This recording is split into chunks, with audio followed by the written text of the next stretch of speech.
Hey guys, welcome to another episode of A Drummer's Guide to. So today's subject is one that I absolutely wrestled with for so long. Not only the actual subject, but whether to actually talk about this subject because it's a very sensitive one. It's something that I have struggled with for a long time, and that is the subject of feeling down. Now, I know that that's a very blanket subject, but I don't like to sort of pigeonhole exactly how you might be feeling because I don't think that that's fair. We all feel differently, but it's all sort of under the umbrella of feeling down sometimes, and it's something that is very rife within the creative industry, basically. So I thought I would just put my 2 cents on the subject and tell you how I've struggled with this, how I've dealt with it. What I will say is that I am by no means a mental health professional. I don't think I need to say that. I think that's a bit obvious. But if you are struggling, if you do need help, then please, please, please seek out help. I ended up having CBT, cognitive behavioural therapy, which was a game changer for me. Forget game changer, it was a life changer, and I'm so glad that I did it. It works for some people, it doesn't work for others, so you just need to find something that works for you. But I'm going to tell you on this episode exactly what I deal with, how I deal with it, and try to make the best of feeling down. So I hope you're feeling good right now, and if you're not, I hope this helps you in some way. Today I wanted to talk about something that is definitely a theme that runs through my life. It runs through a lot of other musicians that I know. I've spoken a lot with a few of them. And that is the feeling of feeling down, feeling maybe depressed, whether that's actually depressed or like clinically depressed, or whether it's kind of just feeling a bit, exhausted and all that sort of stuff. This is a feeling that I've had to deal with myself for many years. I've sort of sought professional help. I've had CBT, which is amazing. It's a wonderful thing if you're into that sort of thing. It gives you some great tools to deal with stuff. But I just wanted to talk about some practical things that I do sort of day to day to help combat it. And I mean, I've been generally great for probably the last couple of years, but these things still rear their ugly head, and usually when you really don't need it, when things are already a little bit rough, and then it's like, oh, but I'm convinced that they're kind of connected. But anyway, so yeah, I've personally had these moments, and they're times when I've gotten to a state where I've just been like, you know what, maybe I should just give up drums. When things aren't working out, when, you're not getting the gig, you're not getting the audition, people aren't calling you. And there's times that I've been like, well, maybe this just isn't for me. Maybe I'm not good enough, which, as I've spoken about before, is a really big part of my general makeup as a human. I like to feel like I'm good enough for stuff, and that's why I try and work really hard. But, when you do that work and then you're not seeing any results, that can be really, really rough. And it's funny, actually. So, well, it's not funny, but I was speaking to another drummer, Johnny Atkinson. We were talking about this. And I remember we were just sitting having a coffee somewhere, some seaside town on the Kim Wilde UK tour. And what we sort of we love putting the world to rights, love it. But what we realised, or what I realised that day as we were talking, is that so as a session musician, a lot of your self-worth and your self-esteem is based around people calling you for gigs. So, our job as a session musician is to be good enough to play with artists and to tour with them, record with them, whatever. And if the phone isn't ringing, then we don't have any worth. Well, this is how I feel, and I know that Johnny sort of expressed the same sort of feeling, and I think that there's a few other musicians that definitely feel the same. And it becomes a really odd way of living because, the world can be all wonderful and rosy when you're like on tour or whatever. Like right now, wonderful. I'm in Canada, I'm in Quebec City, I've never been here, it's beautiful, I'm working, I'm being paid, life is good.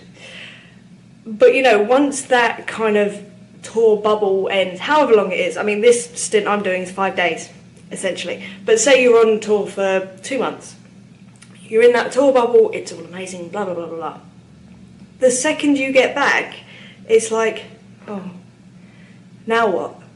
Because, you know, as I say, your being is based around an artist calling you. But aside from that, like, an artist working, like, the artist has to agree to be, like, want to be touring to even be giving you the call in the first place. So the fact that you're basing your sort of self-worth around that is a very volatile thing. So before, when I used to come off tour, I used to be an absolute nightmare to be around, because I just went into this state of post-tour blues, as they call it.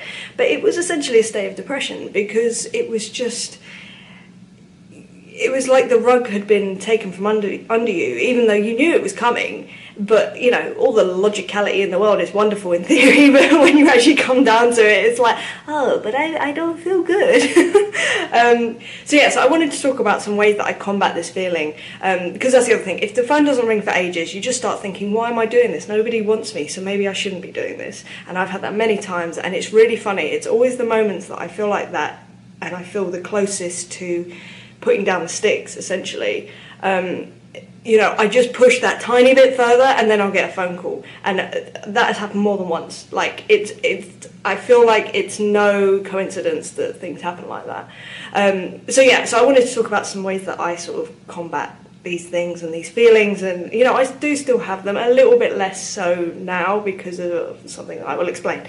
So the first thing that I do when I'm feeling like that is I recognise that I feel out of control, and as I've said many times before, I'm a control freak. Most musicians I know are control freaks, so that's fine. You kind of just got to be okay with that and go, right, okay, I know that I feel happier when I feel in control of what's happening to me and my life. This is, you know, it's your life. You shouldn't have to worry about people calling you for stuff to feel good about life. You should find things that are, you know, fulfilling to you and that you can control. So that's what I usually do. So first thing I do, favourite thing ever, write a plan or a list. Love a list, write a list. And then I'll start sort of saying, okay, so what are the things that I can do to feel more in control of the situation? And usually it's things like getting a routine to my day, and that will include working out, which I know that I've spoken about so many times before, and if you're not into working out, you're probably completely sick of me hearing it. But every day I work out, I feel like no matter what else happens in the day, at least I've done something good for myself. Like, the rest of the day can go to pot, but as long as I've done that workout, I feel good. But consequently, if I don't work out, and even if I do have a great day and I'm doing stuff, there's always this kind of, like, I was going to say dull shine, that doesn't make sense, like a dull part of my day, because it's like, I mean, great day, but, you know, it's slightly more lethargic than a day that I will have worked out. So that's the first thing I do. I get into a routine of making sure that I work out every day, essentially, which I do. In fact, like I say, I'm going to go work out after I've done this video, because I've just eaten breakfast, because they laid on free breakfast for us, and I was so happy that I couldn't pass it up, because, you know, musicians love food. So working out, perfect. And then the next thing I'll do is I will make sure that I'm eating right. I'll make sure that I'm not eating junk food, because that is the biggest temptation for me. I don't know about you guys, but when I'm feeling rubbish, I want to eat rubbish, and a lot of it. Like, I'd say my body weight in it. So I try and, like, sort of, put that in a pen, I suppose, and just go, right, don't do that. That's definitely not the right thing to do, logically. In fact, I've started doing this really interesting thing. I don't know whether other people do this, but, and it seems to have been working, although I have fallen off the wagon a little bit recently. But hopefully by the time this comes out, I'll be straight back on it, because now I'm talking about it, so that means I have to do it, otherwise I'm being a complete hypocrite, and I don't like being a hypocrite. So what I do is, I get really bad cravings, especially in the evening, for things like chocolate or crisps or whatever, or chips if you're in the States or Canada. And what I'll do is, I have this whiteboard in my kitchen. So say it gets to like 9 o'clock and I'm like, ooh, I really fancy some bourbon biscuits.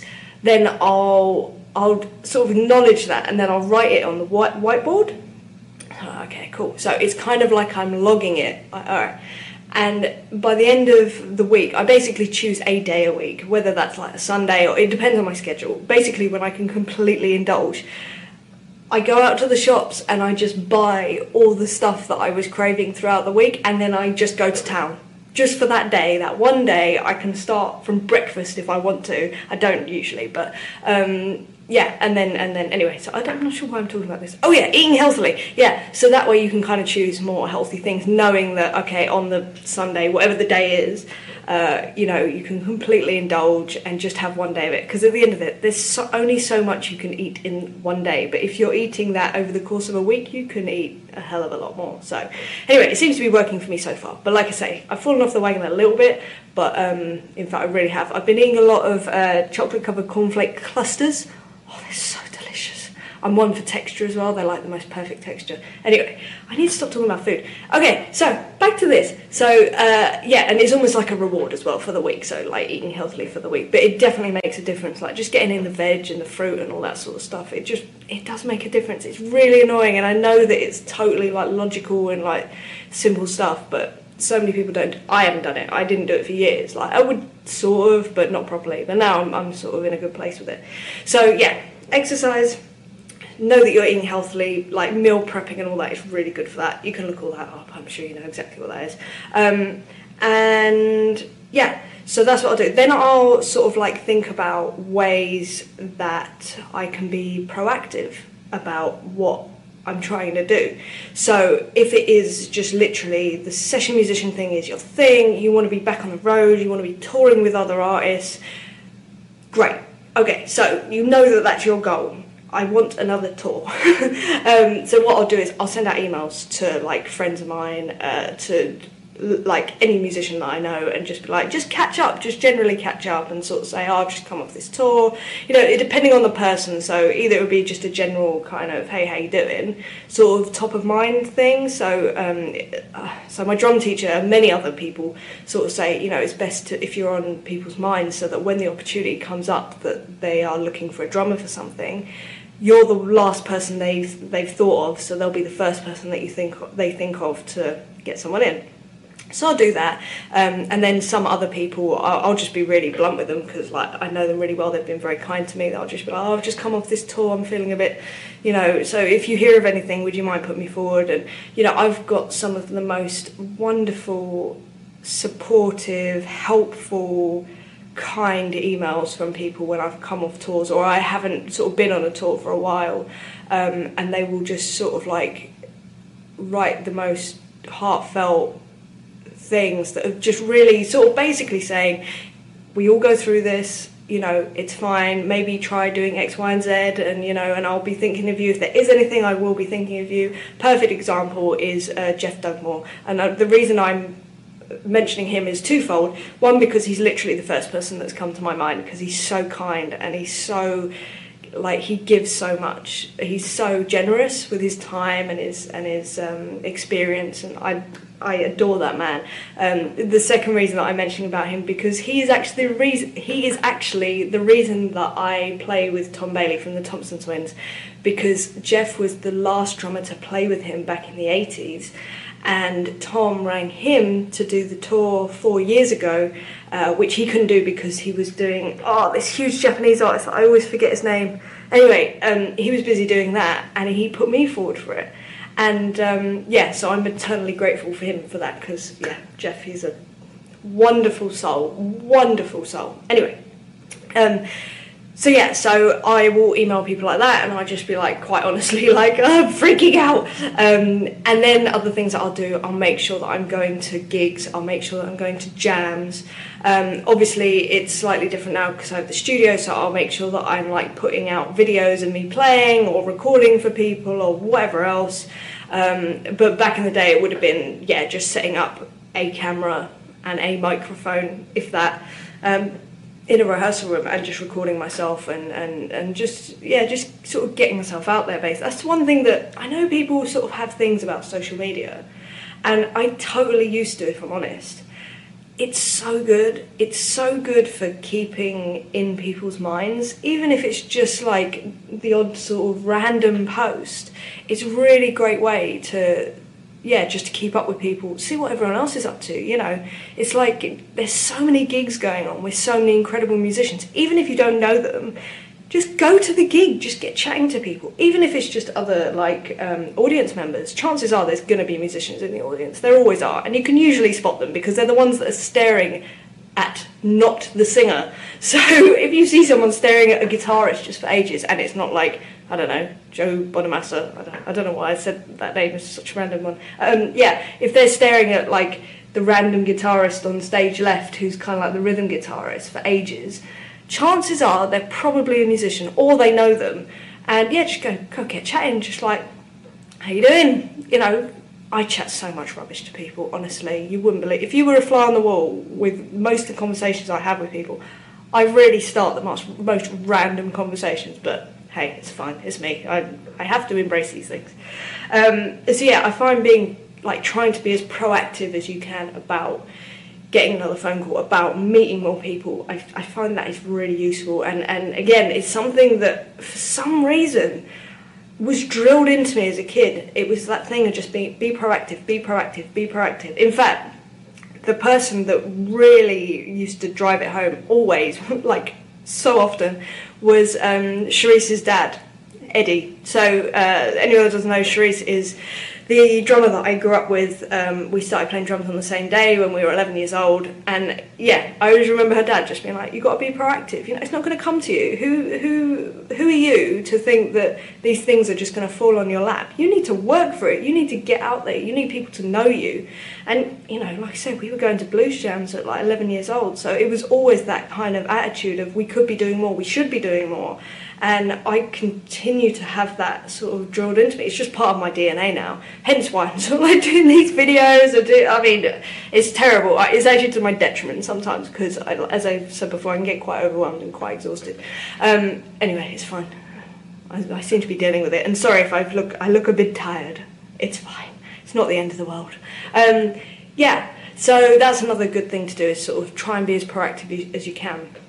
The newest thing that I sort of like realised to really combat this feeling of sort of being down and, as I said, linking your self-esteem, your self-worth to someone else calling you, a way that I've combated that is creating something myself that I'm in control of, that I feel that, in the same way of learning an instrument, you know, it's one of those things where you get out what you put in. You put in, I don't know, 10 hours of practice. At the end of that 10 hours, you can play something new. It's very logical, and I love things that are logical. And I think if you can find something that is a profession version of that, or some sort of service or whatever, where the more that you put into it, the more that you're going to get out, because you are not the boss, but it's your baby, it's your thing, that can do so much for your whole feeling and not feeling out of control and, you know, depressed and down and all that sort of stuff. And the first experience that I had of that was not that long ago. It was in 2014, and was it 2014? 2015. Anyway, I basically decided, I don't know why I decided this, to do a one-woman show. I call it a one-woman show. It actually wasn't. I was the only person on stage, and, you know, it was me drumming, and I sort of like created all these concept ideas, and sort of like, basically the whole basis of this was, I've never seen that done on stage, I'm going to do it. But yeah, it was a one-woman show, but actually it was me and my fiance, now husband, and we put together this show. It was called Feathers and Cogs, and it basically was this, it was a very artistic sort of, it was loosely based around, I hadn't thought of this before I started filming. It was actually based around this kind of struggle of depression, of having this sort of dark figure who's always sort of there telling you that you're not good enough and you should give up and what are you doing here, and battling that. But actually the reality of, if you embrace those things, then you become stronger. And it sounds crazy probably, but, you know, I know what my biggest fears are. I know what my biggest weaknesses are. I know the voice, and I know what that thing says to me.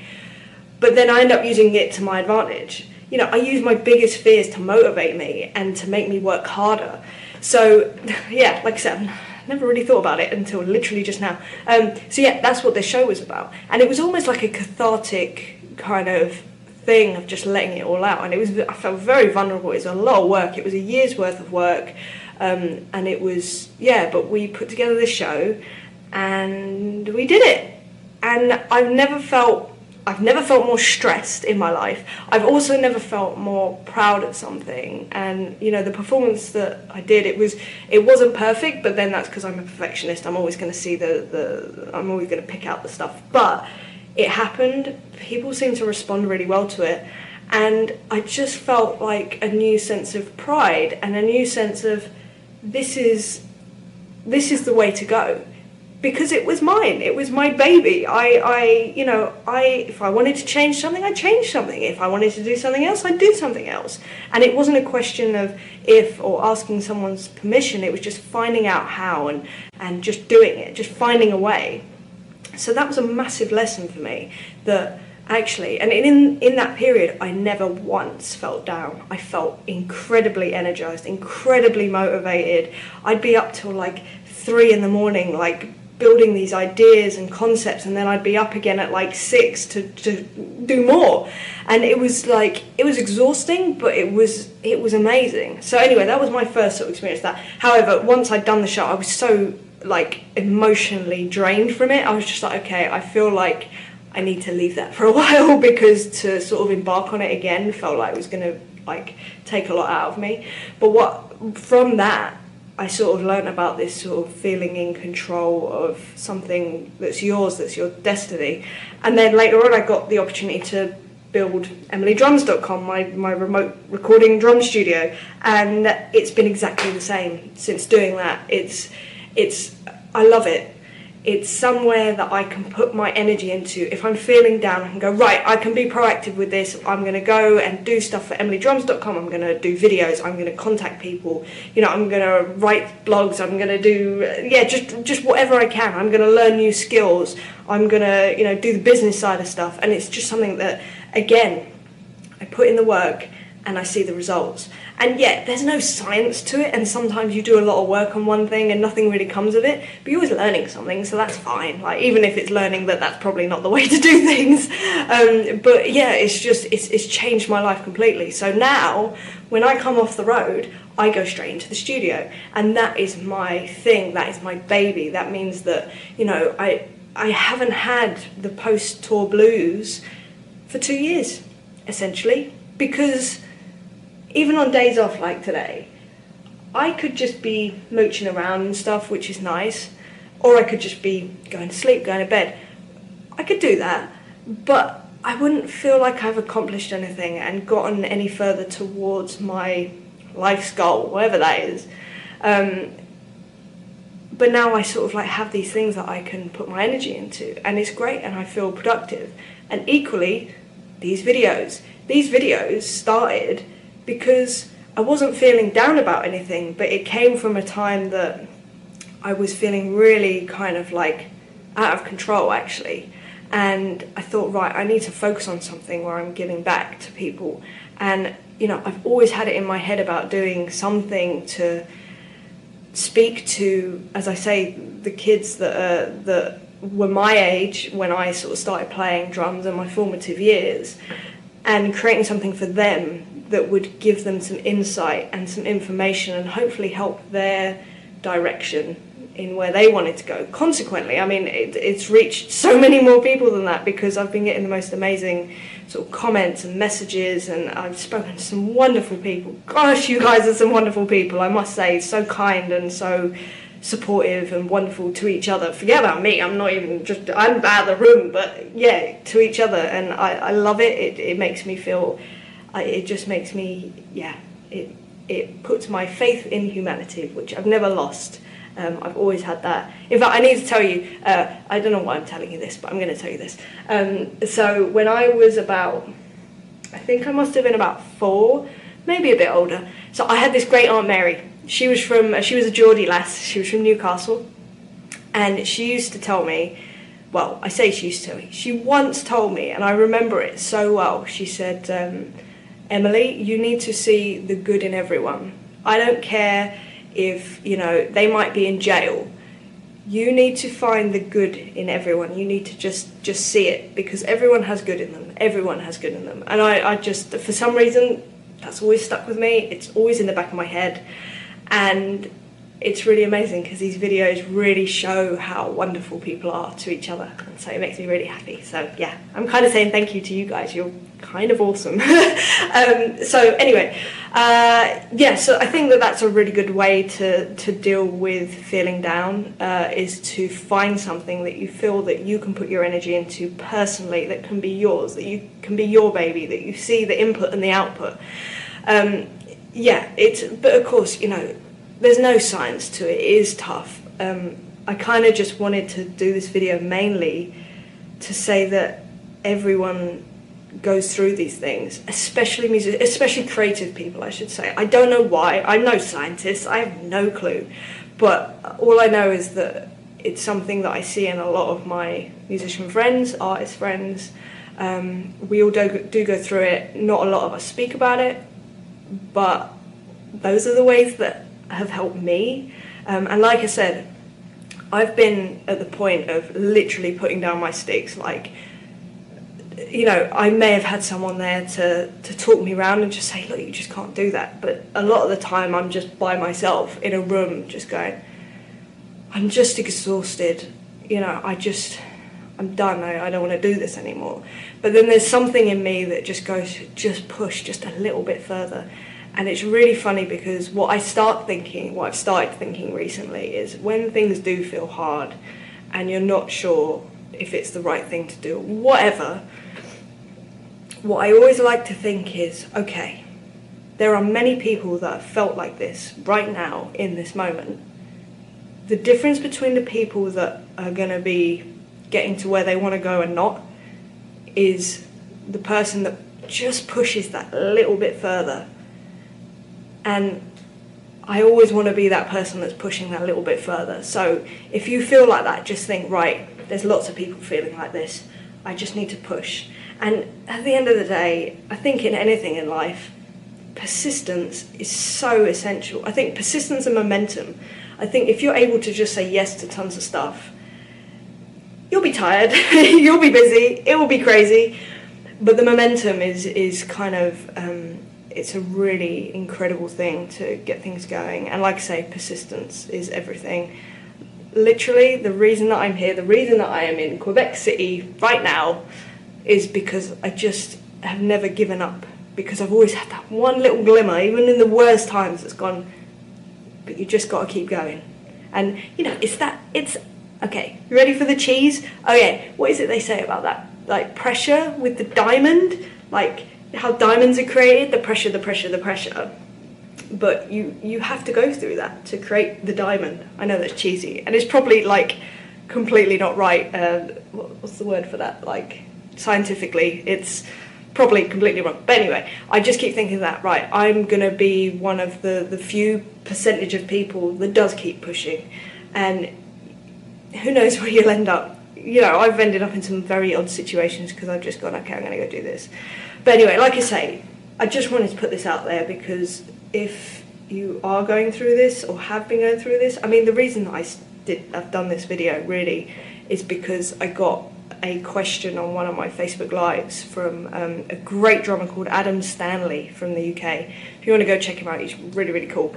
But he asked me this question, and it made me, I was really impressed that he very publicly was so open, because I'm all about that, as you can tell. I tell you the most random things, and I'm very sorry. Yeah, he was very, I really appreciate that openness. And it made me remember that not everyone, but a lot of people I know go through this. And a lot of people don't talk about it, and I don't think that's right. And I think it's just good to know that everyone goes through this, and you're not alone. But you just got to keep pushing, and it will be all right. And you just need to find ways of coping. I think it's something about being a creative mind. But if you can kind of embrace the craziness of it, then you end up becoming stronger. Like I said in my show, Feathers and Cords, there you go. Embrace the darkness, it's good. And I'm not talking about the band. You can embrace them as well if you like them, but I'm talking about, you know, that that voice on your shoulder going, you're not good enough, you're not going to do any good. My one's the fear of not being good enough, so I totally overcompensate by working way, way harder than many people. But hey, it works, so it's fine. Hope you got something from that episode there. Like I say, full of random anecdotes, but that's fine. That's what I do. I need to embrace who I am. And as I said at the beginning of this episode, if you are struggling, please get some help. There are so many charities, support groups that offer help. So just, if you are feeling like this, please go get some help. You are not alone. You are by far from alone. In fact, I can't even tell you how many people have come up to me since I put out about this subject who have sort of basically said thank you so much for addressing this and putting it out there. And it's a scary thing to talk about, but like I say, you are not alone. You are not alone. It's fine. There is a way out of this. You just need to find it, and it'll be okay, I promise. And in a weird way, sometimes it actually leads to positive things. I know that probably sounds a little bit strange to say. But anyway, I'm going to absolutely love you and leave you. But I will be back next week with another subject. If there are any specific questions that you have or any topics that you'd like me to cover, then head on over to www.adrummersguide2.com and there's a form on there that you can get in touch with me. Also, there's a mailing list, so if you don't want to miss out on any subjects, then go ahead and sign up there. Also, I've got a YouTube channel with many videos now. I only realised the other day it's like almost 50 videos at this point, which is quite exciting. I didn't think that I could be so dedicated, I suppose, but you guys really help, so thank you so much. But if you want to go over there, subscribe, you can actually see the videos that go with these podcasts of me throwing my arms around a lot and being a little bit too animated sometimes. But hey, I'm who I am. Anyway, I hope you're having a lovely day and I will look forward to seeing you on another subject. All right, I'll speak to you soon. All right, lots of love. Bye.